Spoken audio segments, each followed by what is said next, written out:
Gerą dieną jaunimas, sveiki sugrįžę į Kripto Mėnulio kanalą.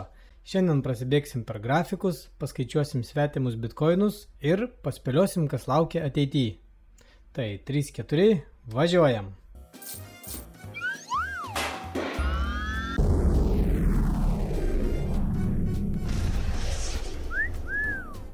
Top 10 labai senai matytas, toks žalias. Geriausius skaičius demonstruoja visų memcoinų senelis Dogecoinas, plus 21% per 7 dienas.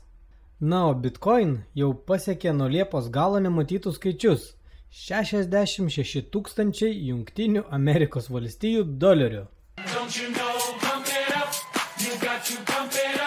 Procentai visų labai geri, bet gali būti dar geresni, nes dabar visų akis į CZ'o Twitterį. Kaip žinom, jis šiandien buvo paleistas iš kalėjimo ir kažkas tikisi, kad būtent šis įvykis bus startas naujam bullrunui. Jungiamės naujienas ir pradėkim nuo mėnesinių kainų rezultatų. Šiemet rugsėjis stipriai durniuoja, nes vietoj raudonos spalvos, kurios laukia meškinai, matom plus 11%. Kas čia dabar? Iki šio rugsėjo yra buvę tik 3 žali rugsėjai per pastaruosius 11 metų, o didžiausias pliusas per 9 metų mėnesį buvo užfiksuotas 2016 metais, plus 6%. Ką dar įdomaus šitoj statistikoje užmačiau, tai kad niekad nėra buvę raudono spalio po žalio rugsėjo.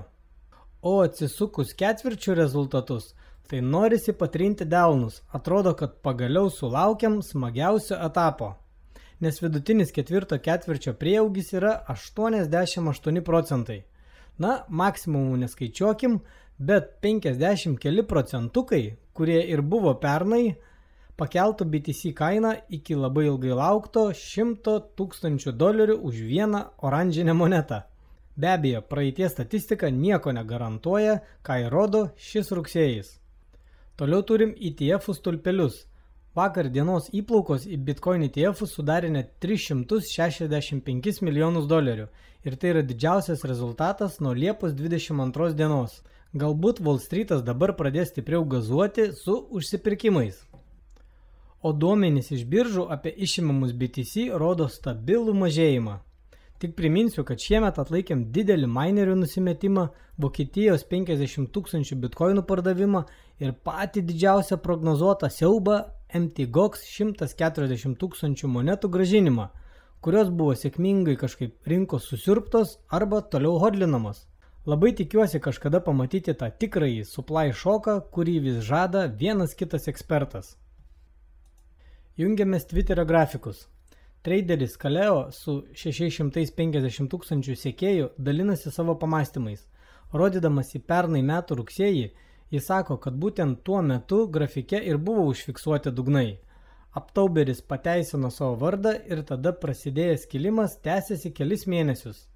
Dabar jis paišo panašią prognozę ir spėja, kad raketa pakils po rinkimų JAV. Ir pabaigai jis prideda. Tiesiog šiek tiek daugiau kantrybės, broliai. Neilgai trukus bemiegės naktis vėl taps norma. Mėgaukitės ramybę, kol ji tęsiasi. Toliau. Grafikas rodantis, kad M2 pinigų pasiūla pradėjo kilti. Yra grafikų, kurie rodo, kad Bitcoin kaina labai panašiai juda būtent su M2 linijom. Dar vienas geras ženklas Bitcoin kainai, kad S&P 500 būtent dabar pramušinėja savo naują all-time high. Ir istorijai BTC savo kainos rekordą pamušdavo būtent po to, kai S&P 500 pasiekė savo viršūnės. Garsiai nuskambėjo Bloomberg interviu su BlackRock skaitmeninio turto vadovu Robiu Mičiniku, kuriame jis sakė, kad Bitcoinas turėtų būti laikomas nerizikingų turtų. Oho, kokie pareiškimai. O Larry Finkas, didžiausia pasaulyje turto valdytoja BlackRock generalinis direktorius, pakeitė savo požiūrį į bitkoinus. Dabar jis jos vadina skaitmeniniu auksu ir teisėta finansinė priemonė. Vėliau dar grįšim prie Larės senesnės nuomonės. Kita naujiena, kad Butanas patyliukais, niekur nesiskelbdami, naudodami hidroenergiją, jau prikasė 13 000 bitkoinų ir tapo 4. didžiausia valstybė pagal laikomą BTC kiekį.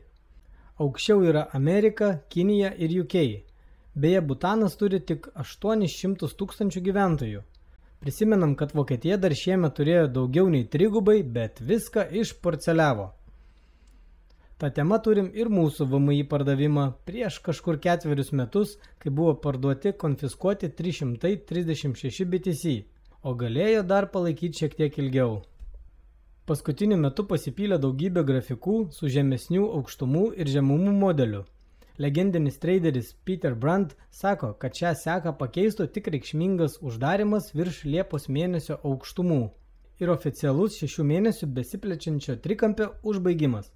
Taigi Bitcoin kaina turėtų šoktelti iki $70 200, kad sulaužytų šį modelį. Tikėkime, kad taip ir atsitiks, nes grafikų su naujom žemumom irgi netrūksta.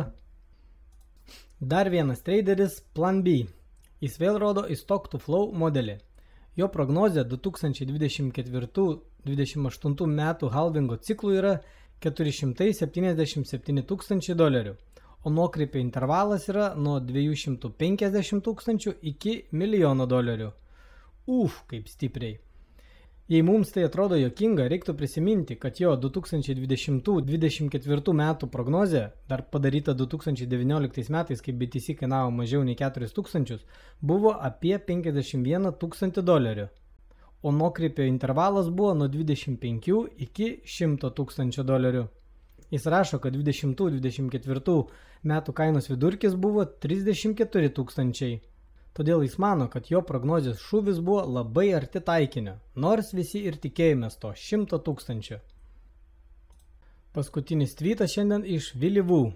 Jis rodo grafiką ir rašo, ką daryti, kad liktum vargšas.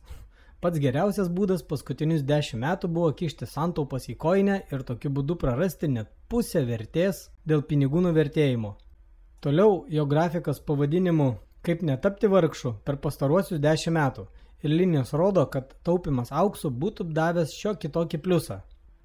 Trečias grafikas vadinasi Kaip tapti turtingu ir grafike atsiranda S&P 500 kainos judėjimas. Na ir paskutinis Kaip tapti čempionu investavime. Visi liko kažkur dugne, nes BTC stipriai atsiplėšęs. Čia labai tinka Sailoro frazė There is no second best. Toliau kelių dienų senumo straipsnis, kuris skaičiuoja top 10 Bitcoin turėtojų. Pirmos 2 vietos atitenka Coinbase ir Binance. Tikiuosi, kad nelaiko ten savo monetų, nes visi gerai žinom, kad toks hodlinimo būdas labai nerekomenduojamas. Šiai dienai BlackRock jau aplenkė Bitfinexą ir pakilo į 3 vietą. Jie jau sukaupė 362 000 bitcoinų, kurių vertė viršė $23 milijardus. Nors pradėjo pirkti tik šių metų sausį. Kosminiai rezultatai. MicroStrategy įsitaisė 5 vietai. Rugsėjo mėnesį Sailoras padarė 2 pirkimus ir pasigrebė dar 25 000 bitcoinų. Iš viso jau sukaupė 252 000 monetų su vidutinė 39 000 kaina. Netrodo, kad jie gaudytų dipus, surenga pinigus ir perka iškart esamą kainą. Paskutinis grafikėlis. Palyginimai, kaip kainos judėjo po seniau buvusių halvingų. Dabartinė era pažymėta raudonai ir atrodo labai varganai prieš senesnius rezultatus. Balandį halvingo metu kaina juk buvo apie $64 000. Kažką panašaus turim ir šiandien. Grįžtam prie bičiulio Lario iš BlackRock.